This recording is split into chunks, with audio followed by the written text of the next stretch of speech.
Have you ever felt like your anxiety just has a mind of its own? Like a switch gets flipped on and you just can't seem to find the off button? Well, today, we're going to dig into why that happens, right down to the neurological level.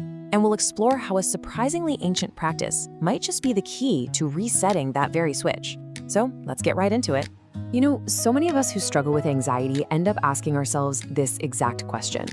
There's this sense of shame, right? Like you should just be able to get over it or manage it on your own. It's an incredibly isolating feeling. But what if that entire idea is just wrong? And there you have it. This is a quote from acupuncturist Stephanie Matchery, and it really hits the nail on the head. This isn't a character flaw, it's not a weakness, it's a survival mechanism. Your brain is literally doing the job it was designed for, to protect you. The real problem starts when that protective system gets stuck in overdrive. And that, right there, leads us straight into what we can call the anxiety trap. It's that vicious cycle of feeling anxious and then feeling awful about feeling anxious. This is such a cruel feedback loop, isn't it? You feel stressed, and your brain tells you that you're weak or that you're failing somehow.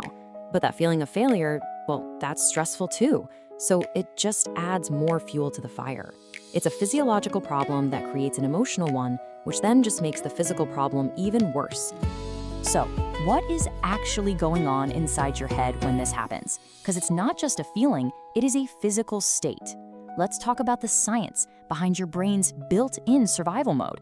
I want you to think about it like a super sensitive smoke detector. Its one and only job is to sense smoke and blare the alarm. It has no idea if you just burned a piece of toast or if the whole house is on fire. It just screams. Well, your brain's threat detector, a little part called the amygdala, works in pretty much the same way. Okay, so this slide shows this constant tug of war happening inside our brains. On one side, you've got the amygdala. That's your first responder. It sees a stressful work email and screams, "Danger!" On the other side, you've got the prefrontal cortex, the logical, rational part of your brain that's supposed to step in and say, "Hey, hold on a second.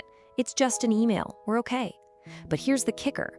When you're under chronic stress, that alarm from the amygdala just gets louder and louder, and the calming voice of reason gets weaker and weaker. And get this is not just a metaphor. This is the key takeaway here. Chronic stress physically changes your brain. The fear center, the amygdala, literally gets bigger and stronger. At the same time, the part responsible for calm, rational thought actually shrinks. Your brain is literally rewiring itself for a world that it now sees as constantly dangerous.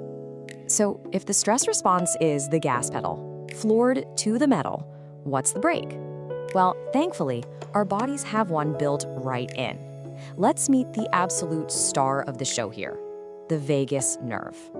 This thing is incredible. It's this super highway of a nerve that wanders all the way from your brainstem down through your chest and into your gut, connecting to your heart, your lungs, your digestive tract, basically everything. It's the main line for calm, telling your entire body when it's safe to chill out, digest your food, and recover. It is the physical antidote to fight or flight. Now, the effectiveness of this nerve is something called vagal tone. The best way to think about it is like muscle tone. If you have high vagal tone, your nervous system is really resilient. You can face a stressful event and then bounce back to a calm state pretty quickly. But if you have low vagal tone, you get stuck in that high alert, fight or flight mode long after the danger has passed. Okay, so this brings us right to the heart of it all. If the problem is a system that's stuck on, and the solution is to hit the body's brake pedal, how can we actually do that on purpose? Well, this is where acupuncture comes in as a way to essentially hack the entire system. And according to our expert, acupuncture doesn't just put a Band-Aid on the symptoms of anxiety, it goes straight to the root of the problem by directly interacting with that vagus nerve we were just talking about. It's a method for manually engaging your body's own calming system. And this slide breaks down exactly how it works. It's a pretty straightforward four-step process. First, very, very fine needles are used to stimulate specific points, and a lot of these are in the ear, believe it or not, where the vagus nerve is really accessible. That stimulation sends a direct, calm down signal right up that nerve highway to the brain. The brain gets the message, kicks on the rest and digest system, and that in turn quiets down the whole fight or flight alarm system. And this isn't just a feeling of being relaxed. It's something we can actually measure. Scientists can track something called heart rate variability, or HRV. It's a key indicator of good vagal tone and a healthy, resilient nervous system. And guess what? Studies show that stimulating the vagus nerve through acupuncture directly increases HRV. It's objective proof that it's physically calming the system down.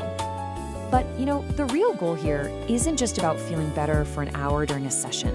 It's about creating real, lasting change. It's about moving from a simple reset to actually building long-term resilience. Let's see how that works. The best way to think about this is like physical therapy, but for your nervous system, right? You wouldn't go to one PT session and expect a torn muscle to be healed. It's the same idea here. Each acupuncture treatment is like a lesson for your body, a corrective input that reminds your nervous system what it feels like to be calm. This visual shows the goal perfectly. Before you start, your baseline reactivity might be way up here. It doesn't take much at all to set off the alarm bells. But with consistent treatment, you're not just calming down in the moment, you are lowering that entire baseline. The goal is to build a whole new set point where you are just fundamentally more resilient. So ultimately, what we're talking about is retraining your body's automatic responses. Look, the goal isn't to get rid of stress. That's impossible, it's just a part of life. The goal is to build a nervous system that can experience stress, deal with it, and then effectively and efficiently return to a state of calm without getting stuck. And that's the final thought I really want to leave you with. Maybe we should stop thinking about calm as some perfect, faraway place we have to somehow reach. What if instead, calm is a physiological skill? A skill that with the right tools and a little bit of practice, your own body can actually learn and master. I stopped trying to find a doctor who would listen, and I did this instead. For years, I was doing everything right. Eating clean, exercising, getting 8 hours of sleep, but I was still exhausted. I had constant brain fog, and my hormones felt completely out of whack. Every doctor told me my labs were normal, and it was probably just stress. I was about to give up until I found Holistic Health. It's a free AI wellness tool trained by functional medicine experts. I spent 5 minutes answering questions about everything: my symptoms, my sleep, my digestion, and it built me this. And this was the light bulb moment. It didn't just give me a list of problems, it connected the dots. It showed me how my gut health was likely impacting my hormones and how that was causing the fatigue and the brain fog. It even gave me a clear list of potential root causes, supplements to research, and even the specific lab tests to ask for. Its tip is secure. Over 77,000 people have used it, and it's 100% free to get your blueprint. If you feel like you're not being heard, start here. Understand your body first and then decide your next step.